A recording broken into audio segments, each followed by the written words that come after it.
Canada government ने जो नया रूल लेके आया विजिटर के लिए, टूरिस्ट के लिए, कि अब 10 साल का visitor visa and tourist visa नहीं मिलेगा।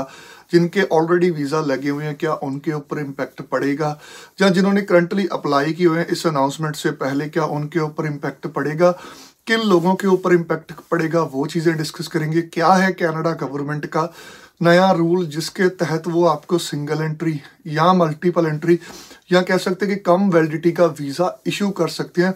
इस वीडियो में डिस्कस करेंगे पूरी न्यूज़ और आपके जो पूरे डाउट हैं वो क्लियर हो जाएंगे। तो वीडियो स्टार्ट करने से पहले हमेशा की तरह मेरी रिक्वेस्ट है, अगर आप हमारे चैनल पर फर्स्ट टाइम विजिट कर रहे हो, चैनल को सब्सक्राइब जरूर करना। किसी भी तरह की वीज़ा फाइलिंग में हेल्प चाहिए, अपनी प्रोफाइल डिस्कस करना चाहते हो तो you can contact us any time. हमारा नंबर यहाँ पर फ्लैश कर रहा है। कनाडा ने ये चीज़ कही है कि 6 नवंबर से इमीडिएटली जिन लोगों की एप्लीकेशन लगी हुई है, चाहे वो पुरानी है चाहे किसी ने नया वीज़ा अप्लाई करना है, अब ये वीज़ा ऑफिसर के हाथ में होगा कि उसने मल्टीपल एंट्री वीज़ा इशू करना है या उसने सिंगल एंट्री वीज़ा इशू करना है एप्लीकेंट को। वो ये चीज़ें कैसे डिसाइड करेगा वीज़ा ऑफिसर, या आपको एप्लीकेशन को कैसे लगाना है। सबसे पहले तो मैं ये चीज़ कह दूं कि जिनके पास ऑलरेडी वीज़ा लगा हुआ है, किसी का 10 साल का लगा है, 5 साल का लगा है, तो उनको घबराने की बात नहीं है। ये चेंज सिर्फ नई एप्लीकेशंस के लिए है, ना कि जिनका वीज़ा ऑलरेडी लगा हुआ है। तो अगर आपका पर्पस कनाडा गवर्नमेंट को लगता है कि आप बार बार कनाडा आना चाहते हो, फॉर एग्जांपल जैसे पेरेंट्स की एप्लीकेशन है, उनको पता है कि फैमिली विजिट के लिए बच्चों के पास आते रहते हैं, तो उन केसेस में मल्टीपल एंट्री वीज़ा मिल सकता है। जैसे कोई होटल बुकिंग के ऊपर अप्लाई करता है, या किसी ने कॉन्फ्रेंस के लिए आना है, किसी ने ट्रेनिंग सेशन के लिए आना है, तो उस केस में वीज़ा ऑफिसर देखेगा कि इसके पास सफिशिएंट फंड हैं कि ये रेगुलर बेस के ऊपर कनाडा ट्रैवल कर सके। तो यहाँ पर एक चीज़ ज़रूर होगी, जिनकी इनकम अच्छी होगी, जिनकी फंडिंग अच्छी होगी और जो प्रेजेंटेशन अच्छी देंगे, एप्लीकेशन को इस तरह से प्रेजेंट करेंगे कि वो जेन्युइन टूरिस्ट हैं, कहीं ना कहीं जाते रहते हैं, पहले किसी और कंट्री में ट्रैवल किया था तो अब आगे कनाडा में ट्रैवल करना है, हो सकता है अगले साल फिर ट्रैवल कर लें कनाडा में, तो उस केसेस में मल्टीपल एंट्री वीज़ा मिलेगा। ये टोटली वीज़ा ऑफिसर्स डिसाइड करेगा। ये नहीं है कि आपको वीज़ा 7 दिन का ही मिलेगा, 10 दिन का ही मिलेगा।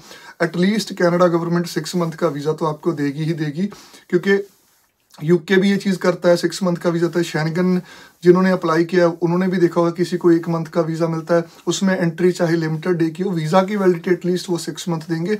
डिपेंड करता है कि किसको सिंगल एंट्री वीज़ा देना है, किसको मल्टीपल एंट्री देना है। 3 फैक्टर मैटर करेंगे।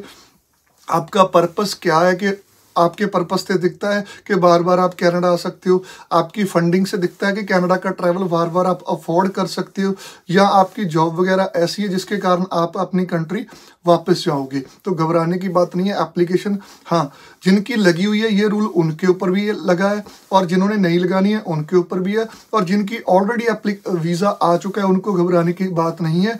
क्योंकि कई बार उस केसेस में ये चीज़ हो जाती है, चाहे किसी का वीज़ा मल्टीपल एंट्री हो, चाहे किसी का वीज़ा सिंगल एंट्री हो, चाहे किसी का 6 मंथ का हो, चाहे किसी का 1 साल का हो, जब आप पोर्ट ऑफ एंट्री के ऊपर जाते हो, ठीक है, जिनके पहले वीज़े लगे हुए हैं उनके साथ भी ये चीज़ हुई है, जब आपकी इमिग्रेशन होती है वहाँ पर बॉर्डर ऑफिसर को अगर आप सेटिस्फाई नहीं करवाते तब भी आपको वो लिमिटेड एंट्री कर सकते हैं आपके वीज़ा की। तो चाहे वीज़ा सिंगल एंट्री हो, मल्टीपल एंट्री हो, जब कंट्री के पोर्ट ऑफ एंट्री पे जाओगे ना, तब ही डिसाइड होता है कि आपको कितने टाइम की एंट्री कंट्री ने देनी है। जिनका वीज़ा ऑलरेडी लगा है उनको घबराने की बात नहीं है, बट जो नए एप्लीकेशन है, एप्लीकेंट है, अपनी एप्लीकेशन को इस हिसाब से प्रेजेंट करो कि वीज़ा ऑफिसर ये चीज़ डेफिनेटली कंसिडर करे कि आप मल्टीपल टाइम कनाडा ट्रैवल करोगे। हाँ, पेरेंट्स को घबराने की बात नहीं है, क्योंकि उनकी एप्लीकेशन एक ऐसी एप्लीकेशन होती है जो उनको भी पता है कि मल्टीपल टाइम बच्चों के पास ट्रैवल जो है करते रहते हैं, तो उनको वीज़ा ज़्यादा वैलिडिटी का मिलेगा। घबराने की बात नहीं है। तो ये है पूरा नया रूल। बाकी और कोई इन्फॉर्मेशन चाहिए तो हमारा नंबर यहाँ पर फ्लैश कर रहा है, you can contact us any time. Thank you.